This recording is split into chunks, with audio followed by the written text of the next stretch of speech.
ये है सऊदी अरब के खालिद बिन मोहसेन सारी, जो 2013 में कुछ ऐसा दिखता था और आज कुछ ऐसा दिखता है। 2013 में इसका वजन 610 किलो था।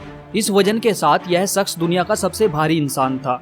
लेकिन ज़्यादा वजन होना कोई अच्छी बात नहीं है, बल्कि इनकी डेली एक्टिविटी भी तब दूसरों पर निर्भर हो गई थी। ये ना तो बैठ सकता था, ना चल सकता था और ना ही कुछ सही से खा सकता था। शरीर के सभी अंग धीरे धीरे काम करना बंद कर रहे थे। अगर समय रहते इसका इलाज ना किया जाता तो शायद यह शख्स आज हमारे बीच ना होता।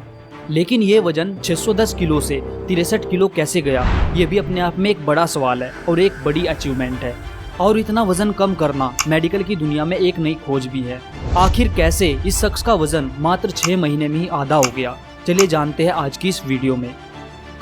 खालिद का जन्म 28 फरवरी 1991 को सऊदी अरब में हुआ था, लेकिन मात्र 22 साल की उम्र में ही इसका वजन 610 किलो तक पहुंच गया, जिससे इसका नाम उस वक्त दुनिया के सबसे वजनी जिंदा इंसानों की लिस्ट में पहले नंबर पर था। और अगर हम बात करें पूरी रिकॉर्डेड हिस्ट्री की, तो रिकॉर्डेड हिस्ट्री में इसका वजन दूसरे नंबर पर था। इससे पहले इतिहास में केवल जॉन ब्रावर नाम का शख्स ही इससे ज्यादा वजन का हुआ है, जिसका वजन 635 किलो था। खालिद के इतने वजन से एक बात तो साफ जाहिर है कि ये वजन कोई मामूली वजन नहीं था, बल्कि ये बहुत ज्यादा था। आसान करने के लिए अगर आपको बताऊं तो ये वजन एक भैंस के वजन के बराबर था। ये वजन 60 किलो के 10 आदमियों के बराबर था, जिसे कम करना अपने आप में एक बहुत बड़ा टास्क था। 2013 में खालिद की इस कंडीशन का पता जब तब के सऊदी किंग अब्दुल्ला को लगता है, तब अब्दुल्ला तुरंत ही खालिद को उसके घर जो जीजान में मौजूद था वहाँ से किंग फाहद मेडिकल कॉलेज में बुलाते हैं। ये मेडिकल कॉलेज सऊदी अरब की राजधानी रियाद में है। खालिद को जीजान से रियाद लाना भी बहुत मुश्किल काम था, क्योंकि ये शख्स बिल्कुल भी चल नहीं सकता था और घर के दरवाजे से बाहर निकलना भी मुश्किल था। घर से बाहर निकालने के लिए पहले तो घर को तोड़ा गया, फिर इसके लिए स्पेशल बेड तैयार किए गए जो खालिद का वजन को सहन कर सके। उसके बाद लिफ्ट की मदद से और कुछ वर्करों की हेल्प से खालिद को एम्बुलेंस में रखा गया। एम्बुलेंस खालिद को एयरपोर्ट तक लाई।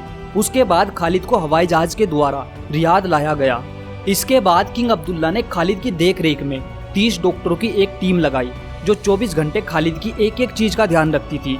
उसकी डाइट और उसकी एक्सरसाइज का बहुत ध्यान रखा जाता था। खालिद को आने वाले 6 महीने में क्या करना है, क्या नहीं करना है, इन सब का प्लान पहले ही बना लिया गया और फिर इस पूरे प्लान को फॉलो किया गया। इतना सब करने के बाद ही 6 महीने के अंदर ही खालिद का वजन लगभग आधा घट गया। इन 6 महीनों में ही खालिद का वजन लगभग 320 किलो घट गया और खालिद वजन बढ़ने के बाद पहली बार अपने पैरों पर खड़ा हो पाया। उसके बाद ढीली हुई स्किन की सर्जरी की गई और धीरे धीरे खालिद के ऑर्गन ने भी सही से काम करना शुरू कर दिया। 2017 तक खालिद का वजन 542 किलो घटकर 68 किलो हो गया। उसके बाद खालिद की एक के बाद एक बहुत सारी सर्जरी की गई, जिससे उसकी ढीली हुई स्किन को टाइट किया जा सके। और आज खालिद 30 डॉक्टरों और किंग अब्दुल्ला की मदद से अपनी नॉर्मल जिंदगी में वापस लौट आया है।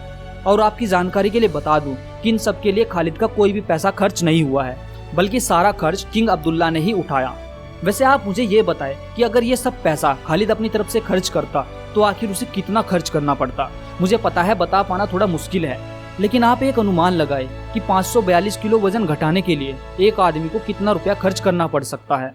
और आप मुझे ये भी बताएं कि अगर ये इंसान सऊदी अरब में ना होता, भारत में या फिर किसी अन्य देश में होता, तो क्या उस देश की सरकार भी फ्री में यह सब इलाज करा पाती या फिर नहीं।